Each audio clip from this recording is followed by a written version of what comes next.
हरे कृष्णा। नमस्कार दोस्तों, आप समस्त श्रोतागण का आपके YouTube चैनल जीवन अमृत पर हार्दिक अभिनंदन है। आज की वीडियो में आप रसपान करेंगे वैशाख महात्म कथा का 18वां और 19वां अध्याय। इसके पहले की कथा का श्रवण करने के लिए आप सबका बहुत बहुत धन्यवाद। ऐसे ही अपना प्यार और सपोर्ट बनाए रखें। व्याध बोला, हे मुने, मैं बड़ा पापी और दुर्बुद्धि हूँ। आपने मेरे ऊपर बड़ी दया की है। साधु महात्मा स्वाभाविक दयालु होते हैं। कहाँ मैं अकुलीन व्याध और कहाँ मेरी ऐसी बुद्धि। यह सब केवल आपकी ही कृपा का ही कारण है। हे साधो, मैं आपका शिष्य हूँ, आपका कृपा पात्र हूँ, आप द्वारा अनुग्रह के योग्य पुत्र हूँ। हे दयानिधे, मेरे ऊपर ऐसी दया कीजिए जिससे फिर मेरी बुद्धि दुष्ट होकर अनर्थ कार्य करने में प्रवृत्त न हो, सत्संगति के पश्चात फिर दुख न भोगना पड़े। इससे हे प्रभो, मुझे ऐसे पाप नाशक मंत्रों का उपदेश कीजिए जिससे मुमुक्ष जन इस संसार सागर से सहज ही पार जाते हैं। क्योंकि साधु महात्मा समुद्राष्ट और पानी मात्र पर दया करते हैं।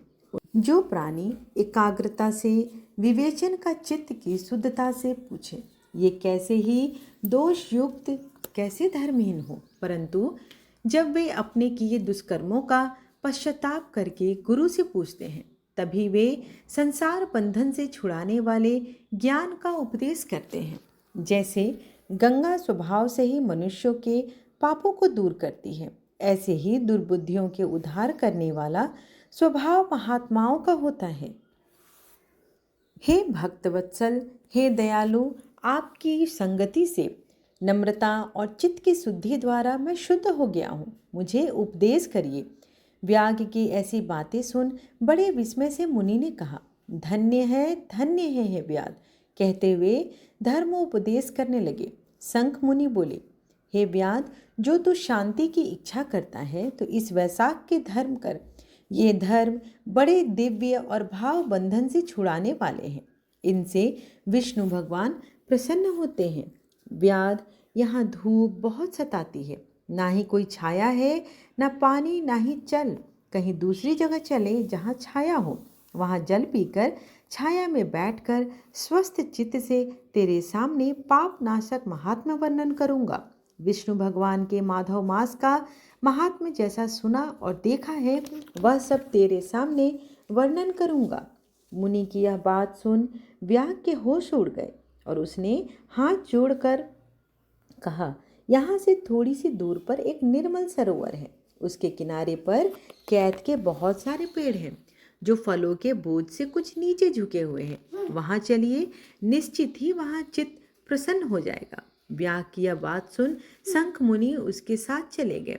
थोड़ी दूर चलकर देखते हैं कि एक निर्मल सरोवर है। वहाँ बगुला, राजहंस और चकवा चकवी शोभा दे रहे हैं। हंस, सारस और क्रौच चारों फिर रहे हैं। वांस, वंग, बेंत करके शोभित कर रहे हैं। भ्रमर गुंजार कर रहे हैं। मगर, कछुआ, मीन आदि जल जीवों में से परम मनोहर कमोदनी, उत्पल, कहार, पुंडरिक, सतपत्र, कोकनादि अनेक प्रकार के फल शोभा पा रहे थे। वहाँ बड़, कंजा, कदम, इमली, नीम, पाकर, प्रियाल, चंपा, वकुल, पुनांग, तुम्बर, कैत, आंवला और जामुन आदि चारों ओर से सुशोभित हो रहे थे। वहाँ पर सशक से ही रोज, गेंडा, खच्चर, भेड़िया, सिंह, व्याघ्र, गाय आदि अनेक पशुएं भी विचर रहे थे। बंदर, लंगूर आदि छलांग मारने वाले जीव वृक्षों की शाखा पर छलांग मार रहे थे। बिल्ली रीछ और रू रही थी। झिल्ली झकारती हुई, बांस शब्द करते हुए प्रचंड पवन के वेग से वृक्ष झुक रहे थे। ऐसे में तृषा पीड़ित मुनि ने उस सरोवर को देखा और दोपहर को उस रमणीक सरोवर में स्नान किया। फिर वस्त्र धारण कर मध्याह्न कृत्य करके देव पूजन से निश्चित हो गए और कैत के फल तोड़कर श्रमनाशक थे। इसको कौन से धर्म को सुनने की इच्छा करते हो? धर्म तो बहुत होते हैं, उनकी करने की विधि अलग अलग होती है। इनमें से वैशाखोक्त धर्म थोड़ा है और बहुत फलदायी भी है। बोला, कि आप बताएं मुने, मुझे कौन सा कर्म करने से तमोगुणमयी या व्याग योनि से निजात मिलेगी? किस कर्म से मेरी ऐसी बुद्धि हो गई है और महात्मा की संगति हुई है?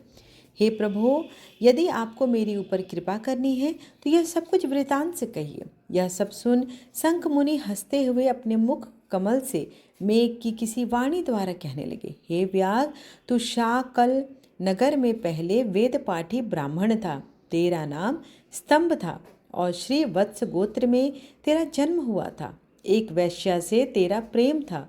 उसी की संगति के दोष से तो नित्य कर्मों का परित्याग कर शूद्र के समान घर आता था। इस प्रकार तुझ आचारहीन दुष्ट ने वैश्या सहित तुम नीच की सेवा किया करते थे। तेरे प्रियतमा तुम दोनों के चरणों को धोकर धोती थी। तुम दोनों पलंग पर सोते, वह नीचे सोती और तुम दोनों का आज्ञा में लगी रहती थी। वैश्या के निषेध करने पर भी वह पतिव्रता अपने धर्म में लगी रहती थी और वैश्या सहित स्वामी की सेवा करते करते तथा दुख भोगते भोगते बहुत समय बीत गया।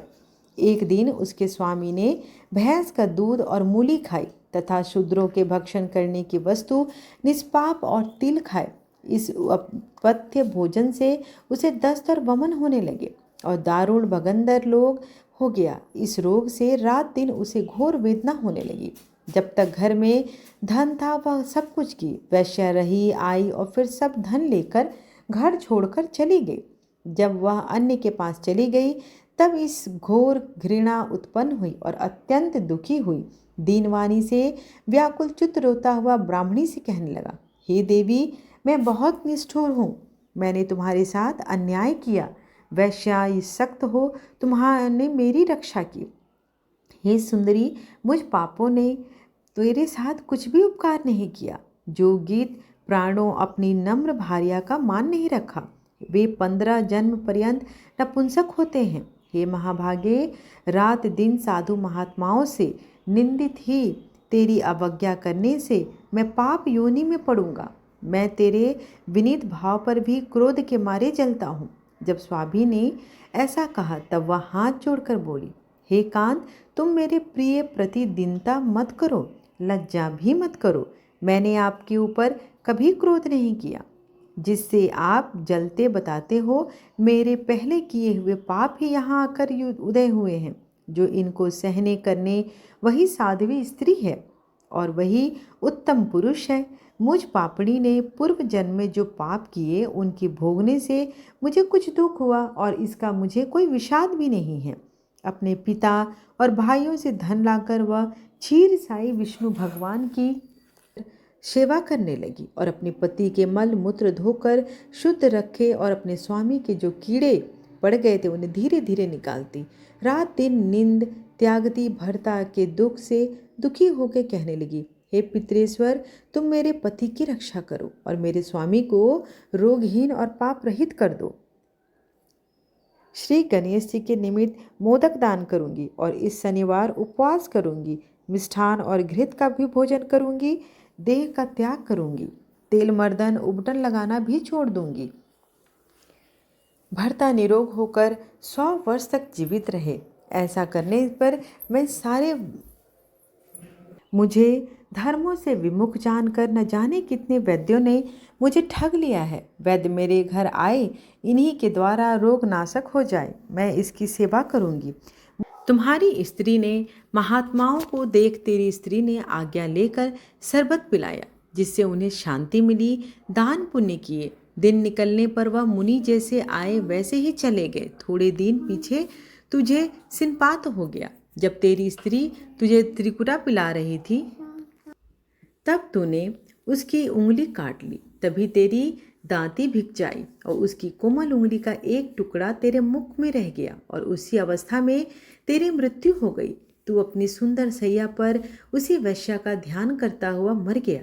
तेरी रूपवती स्त्री यह देख अपना कंगन बेचकर बहुत सा ईंधन लाई। बड़ी चिंता बनाकर बीच में पित्त को रखकर भुजा से भुजा मिला, पाँव से पाँव मिला, मुख में मुख और हृदय में हृदय लगा।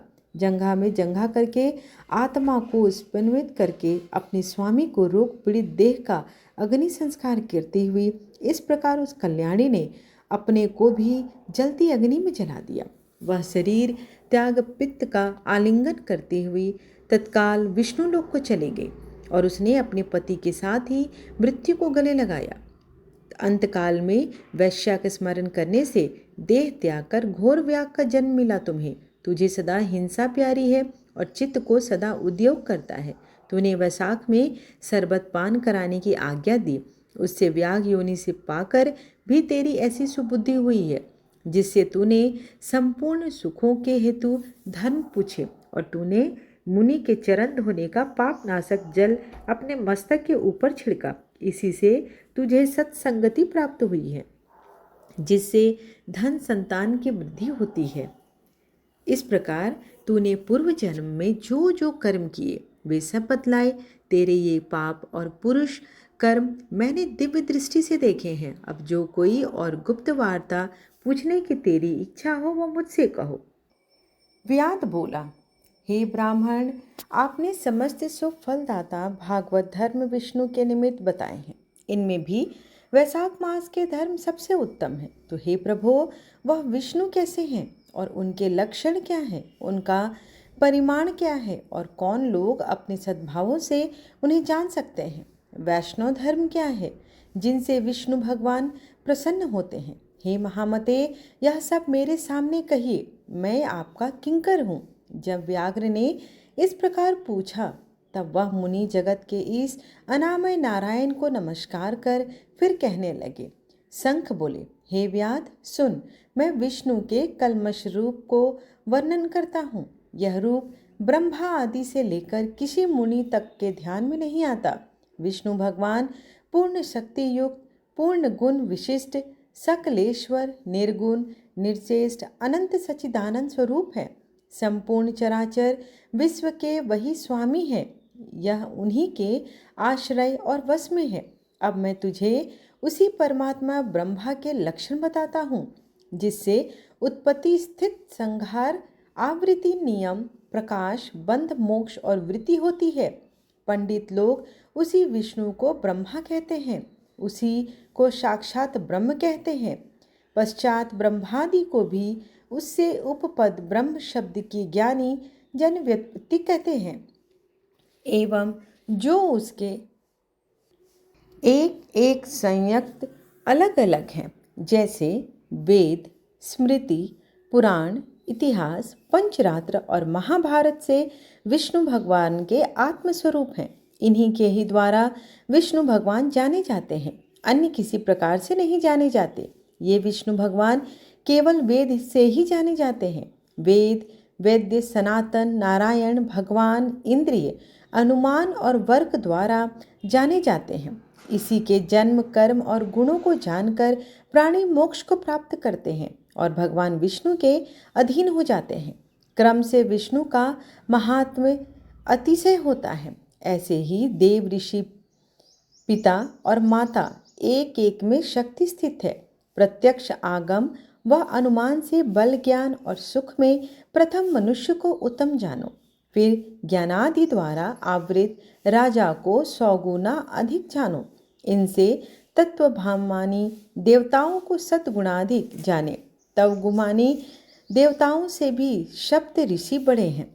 सप्त ऋषियों से अग्नि और अग्नि से 6 सूर्य आदि, सूर्य से बृहस्पति, बृहस्पति से वायु, वायु से इंद्र, इंद्र से पार्वती, पार्वती से जगत गुरु महादेव, शंभु से बुद्धि देवी और विबुद्धि से भी प्राण बलिष्ठ हैं।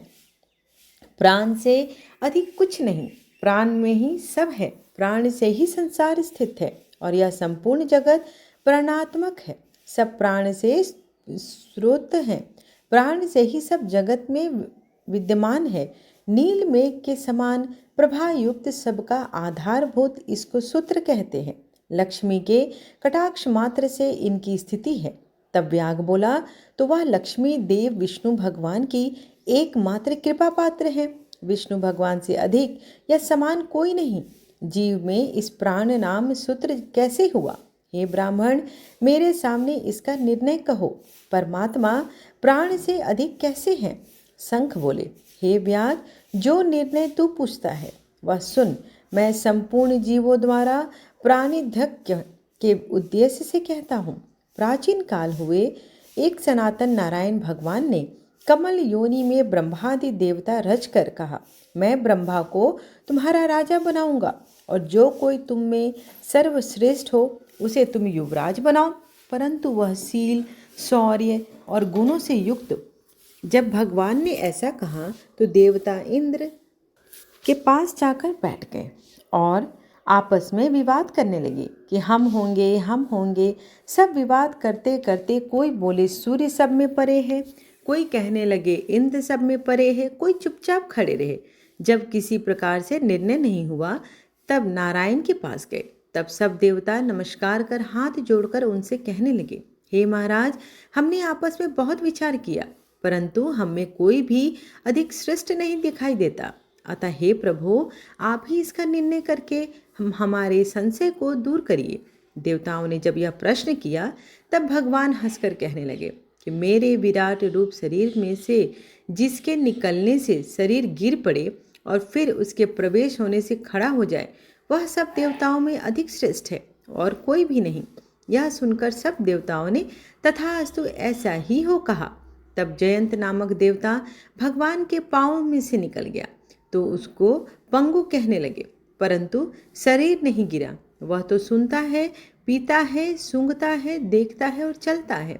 फिर गुह्य इंद्रिय में से दक्ष नाम प्रजापति निकले। तब उसे पंड कहने लगे, परंतु देह न गिरा। पूर्ववत सुनता, पीता, बोलता, सूंघता, देखता और चलता रहा। फिर हाथों से संपूर्ण देवताओं का स्वामी इंद्र निकला। तब इसे हस्तहीन कहने लगे, परंतु शरीर नहीं गिरा। वह पिछले की तरह ही सुनता, पीता, बोलता, सूंघता रहा। तत्पश्चात नेत्रों से सब तेजस्वियों में श्रेष्ठ सूर्य निकला। तब उसे काना कहने लगे, परंतु देह नहीं गिरा।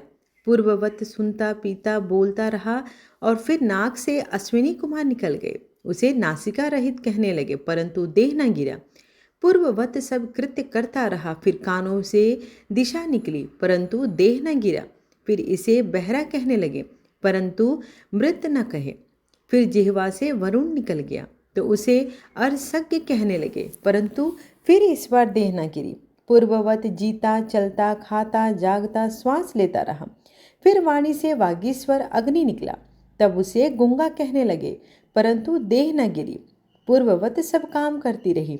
फिर मन को चैतन्य करने वाले रुद्रमन से निकल गए तो उसे जड़ तो कहने लगे, परंतु देह न गिरी। पूर्ववत चलती रही और फिर प्राणों के निकलते ही उसे मृत कहने लगे। तब देवता विस्मित होकर कहने लगे, जो कोई हम में से इस गिरी हुई देह के उठाने में समर्थ होगा वही सर्वश्रेष्ठ और वही युवराज है। ऐसी प्रतिज्ञा कर क्रम से प्रवेश करने लगे। प्रथम जयंत ही चरणों से प्रविष्ट हुआ, परंतु देह को उठा नहीं पाया। बारी बारी से सभी देवताओं ने ऐसा ही किया। सबसे पीछे प्राण घुसे तो प्राणों के प्रवेश करते ही शरीर उठकर खड़ा हो गया। तब देवताओं ने निश्चय किया कि प्राण ही समस्त देवताओं का अधीश्वर है और व्यापक है तथा बल, ज्ञान, धैर्य, वैराग्य और जीवन में भी यह सबसे अधिक, अतएव प्राण को ही युवराज बनाते हैं। उत्कृष्ट स्थिति हेतु सामवेद गान करते हुए इसी हेतु से स्थावर और जंगात्मक या विश्व प्राणात्मक है। पूर्ण अंशों करके संयुक्त और बाल है। यह गान सब जगत का पिता है। प्राणहीन जगत कुछ भी नहीं है, बिना प्राणों के बुद्धि भी नहीं है। अतएव प्राण के उपासक को ही प्राण को ही सर्वश्रेष्ठ मानते हैं। यही अपनी लीला से संपूर्ण जगत के रहने, संहार करने वाले और पालन करने में समर्थ है। शेष, शिव और इंद्रादि जड़ और चैतन्य कोई भी वासुदेव के अतिरिक्त भगवान का पराभव नहीं कर सकता। यही प्राण सर्वदेवात्मक, सर्वदेवमय, व्यापक तथा वासुदेव भगवान का अनुवर्ती और विष्णु का वशीभूत है।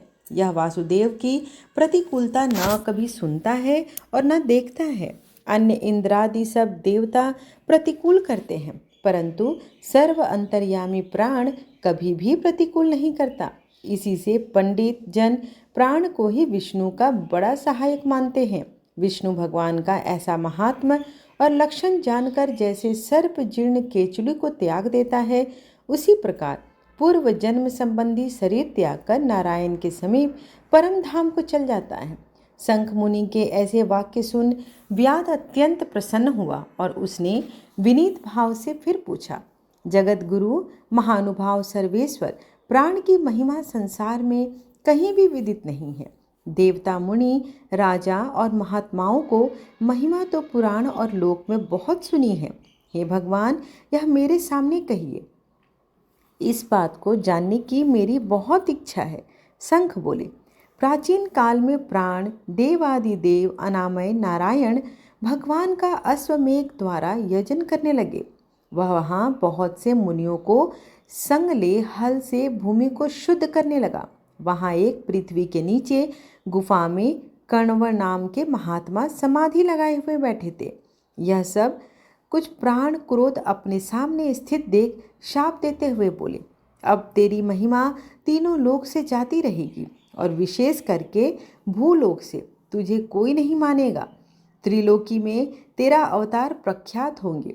जब उस मुनि ने ऐसा कहा तब प्राण क्रोध कर कर बोला, मैं निरपराधी हूँ और बिना अपराध तूने मुझे श्राप दिया, इसलिए हे कण्व, तू गुरुद्रोही हो और तेरी वृत्ति विश्व में निंदित होगी।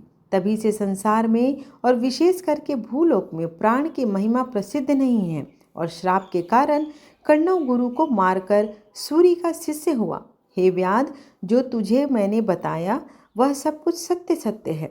अब वह पूछ, कुछ विचार मत कर। इस प्रकार वैशाख महात्म कथा का 19वां अध्याय यहीं पर समाप्त हुआ। आइए अब भगवान की आरती कर लेते हैं।